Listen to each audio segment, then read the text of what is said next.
যারা প্রকৃত সাংবাদিক, যারা দীর্ঘদিন ধরে নিজের জীবন যৌবন, অধ্যবসায় এবং পরিশ্রম মানুষকে সঠিক সংবাদ পরিবেশনের জন্য কাটিয়ে দিয়েছেন, পার করে দিয়েছেন, তারা সবাই যেন একটি বৃহৎ সাংবাদিক গোষ্ঠী বা পরিবার হিসেবে একসাথে কাজ করতে পারে।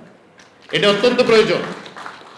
এই বাংলাদেশকে যদি গড়তে হয় অপরাধী ব্যতি রেখে, আমি বিশ্বাস করি সকলের একসাথে কাজ করতে হবে।